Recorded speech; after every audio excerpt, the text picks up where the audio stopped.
玉秀没了靠山。玉米从抽屉里掏出剪刀，塞到玉秀的手上去，说：“把辫子绞了，跟我出去。”玉秀还是摇头，不过这一次摇头的意思却和上一次不一样了。第一次是胆怯，而第二次却是舍不得那2根辫子。玉米说：“留着做什么？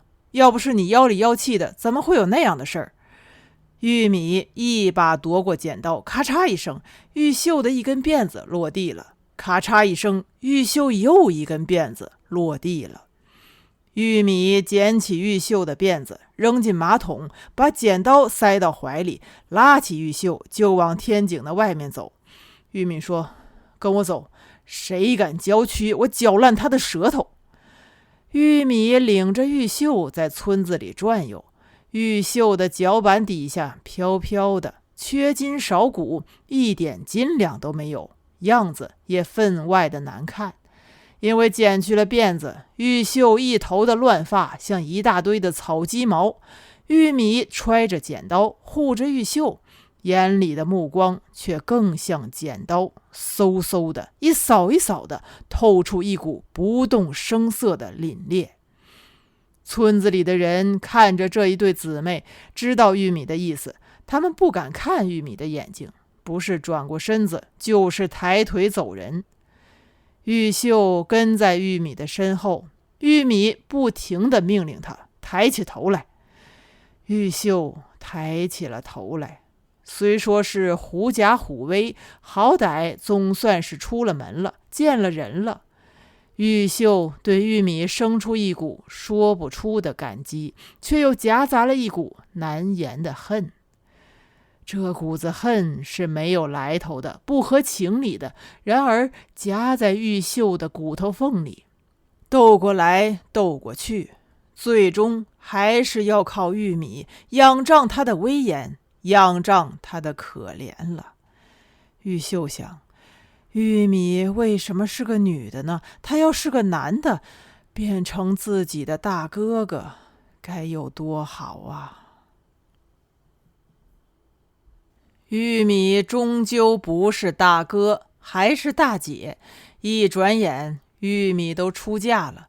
玉米的喜船就在石码头上，玉秀没有去送她，说到底还是害怕。恨归恨，玉秀还是希望玉米不要离开王家庄。离开了玉米这只虎，玉秀这一条小狐狸什么也不是了。现如今，玉秀再也没有胆量站在人缝里看热闹了。玉秀一个人悄悄来到了村东的水泥桥上，远远的扶着栏杆在那里等。玉秀好看的双眼十分幽气的望着远处的石码头，心中布满了担忧。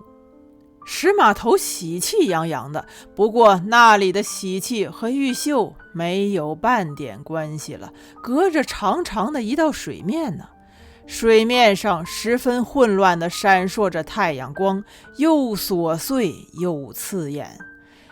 小汽艇开过来了，临近水泥桥的时候，玉米已经看见桥上的玉秀了。姊妹俩一个在船上，一个在桥上，就那么远远的打量。他们越来越近，越来越清晰。小快艇很快从水泥桥的桥底下穿越过去了。姊妹俩转过身，依然在打量，只不过这一次却是越来越远，越来越模糊了。玉秀后来看见玉米在小快艇上站起身来，对着他大声吆喝什么，风把玉米的声音吹过来。玉秀听清楚了，玉米在喊：“出门的时候别忘了刀子。”马达的轰鸣声远去了，小快艇在远处拐了一个弯，消失了。水面上的波涛平息下来，只留下一道白亮的水疤。玉秀依然站在桥面上，还在看，仿佛全神贯注。其实很恍惚了。太阳已经偏西了，水面被傍晚的太阳照得红红的，而玉秀的身影拉得也格外的长，漂浮在水面上，既服服帖帖，又颤动不已。玉秀盯着自己的影子，看了好半天，都看出错觉来了，就好像自己的影子随着波浪向前游动了。不过一凝神，影子还是在原来的地方，并没有挪窝。玉秀想，要是自己的影子能变成一条小快艇就好了，那样就能离开王家庄了。想开到哪里，立即就能开到哪里。玉秀回到巷口，意外地发现家门口聚集了10几个女孩子，围成了一个圈儿。玉秀走上去，发现老二玉穗正站在中间，身上穿着玉米留下的那件春秋衫，正在显摆。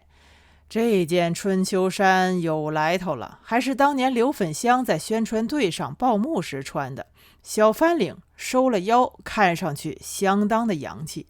春节过后，飞行员彭国良回乡，到王家庄来和玉米相亲。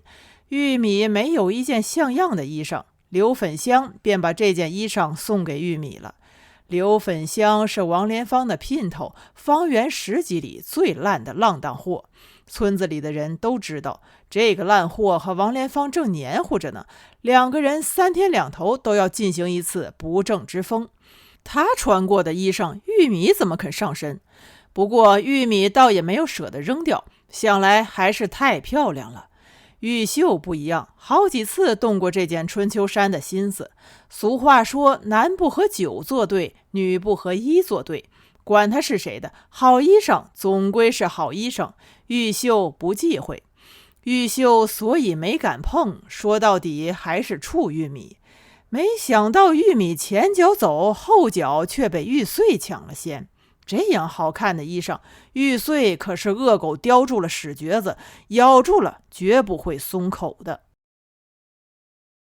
玉秀站在巷口，远远地觑着玉穗，收住脚，眯着眼睛。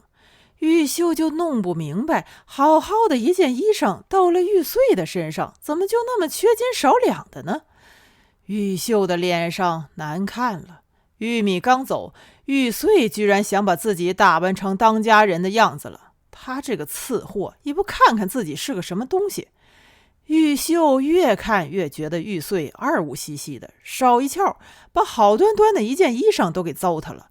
玉秀拨开人，走到玉穗的身边，说：“脱下来。”玉穗正在兴头上，反问说：“凭什么？”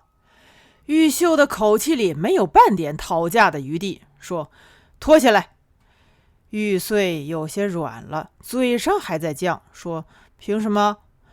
玉秀霸道惯了，跨上去一步，凌人的气势上来了。玉秀正色说：“脱不脱？”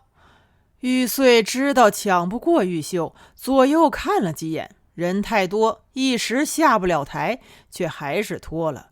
玉穗提着衣领，一把灌在地上，踩上去就跺，一边跺一边大声说：“给你，神气个屁！多少男人上过了，尿壶、毛缸！”